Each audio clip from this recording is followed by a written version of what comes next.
Getting ready to sit for the FTCE Health K-12 exam? Use this video to help you get prepared. My name is Jamie, and I am an educator and test prep expert with Study.com. In this video, I'll be providing a detailed overview of the competencies this exam measures and the test's format. I'll also be covering helpful testing and prep tips, so you're sure to do your very best. Let's get to it.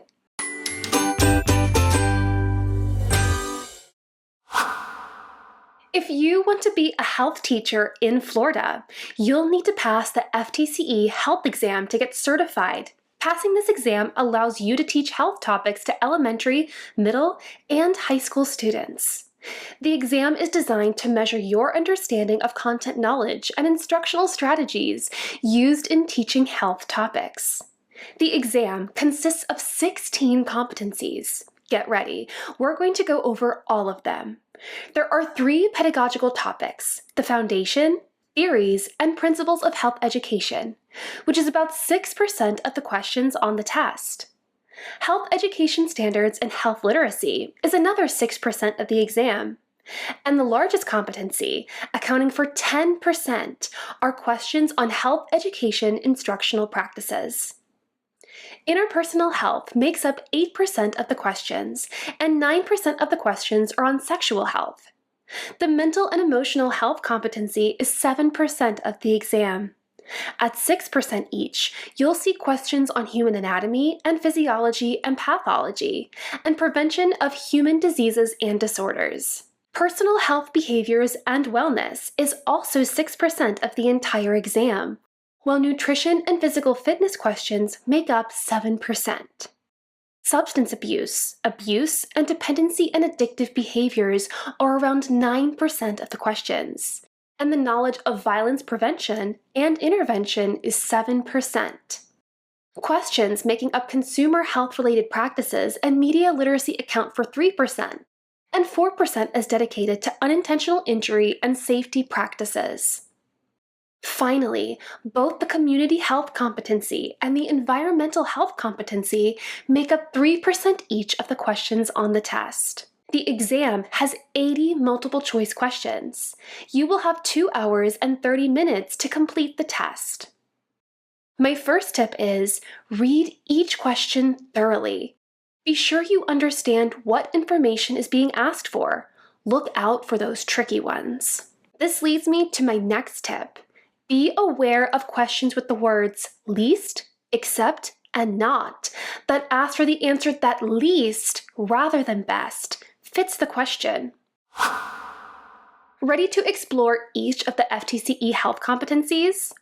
You might also check out our channel for more videos. There, you can find some sample problems to see where you might need to put in a little more study time. The first 3 competencies focus on health education itself, foundation theories, and principles of health education, health education standards and health literacy. And health education instructional practices cover health education models, lesson planning, and state and national standards. You might also find questions about health education policy development, program implementation and evaluation, health needs assessments, and student progress evaluations.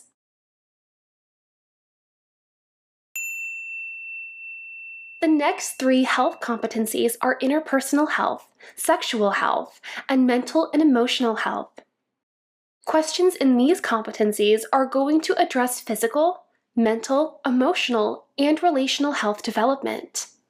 You'll identify effective communication skills, the development of coping skills, mental and emotional health disorders, stress management, and aspects of positive mental health. Other topics can include age-appropriate relationship development, sexual disease prevention, and key stages of sexual development throughout childhood and adolescence.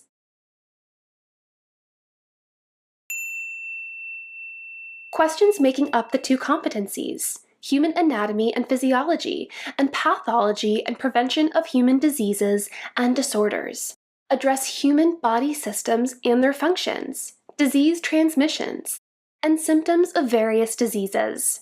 You'll also need to know risks, treatments, and symptoms of certain diseases, and how communicable and non-communicable diseases can be prevented.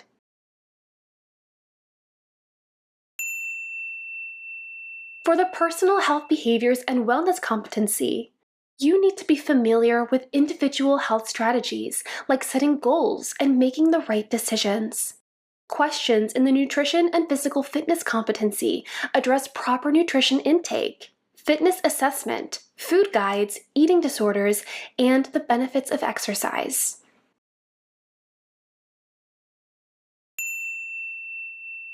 In the substance abuse, and dependency and addictive behaviors category, you will answer questions about the signs, prevention, and consequences of substance use and abuse.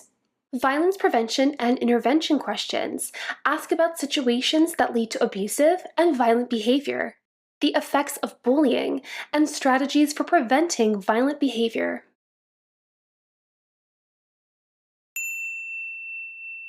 The consumer health-related practices and media literacy and unintentional injury and safety practices categories are big ones. You'll need to be familiar with consumer health laws, media influence on health decisions, causes of unintentional injuries, crisis management, and basic first aid techniques.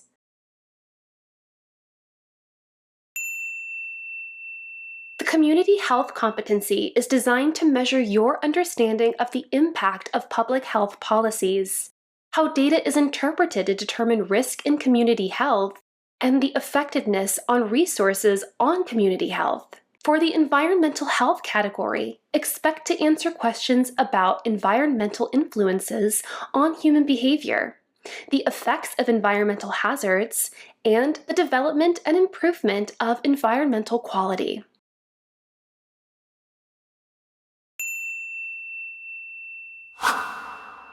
So how should you best prepare for the FTCE Health K-12 exam? Here's another one of my tips. Start with a diagnostic to identify strengths and weaknesses. You might already know a lot about human anatomy, physiology, or substance abuse, so you don't need to spend a lot of time reviewing material you're already strong in. Taking a diagnostic on a site like study.com can pinpoint what you know and what you don't. Use the insights from the diagnostic to select what material you need to review and where you should practice. Study.com will create a personalized study plan for you. My fourth tip, use a variety of study aids. Watch lessons to review material you're shaky on. If you feel confident about a topic, take a practice test. If you notice you are missing a lot, go back and review a lesson or use flashcards. This brings me to my last tip. Practice, practice, practice. You'll get comfortable with the exam's material, the question format, and the timing, and go into test day confident and prepared if you take a few practice tests. You can also track your improvement with each test. I hope this video covered everything you were wondering about the FTCE Health K-12 exam. Check out our deep dives on each competency and watch our practice problem walkthroughs to jumpstart your preparation. Also, check out our test prep course. There is a 92% pass rate for those who have completed this course. Please like and subscribe to our channel and hit the notification button so that way you won't miss any new videos when they drop. If there are any specific tests or questions that you would like for us to review, please let us know in the comments below, and we will get to them as soon as possible. Finally, once you've passed your health exam, please leave a note in the comments so that we can all celebrate your success. Good luck!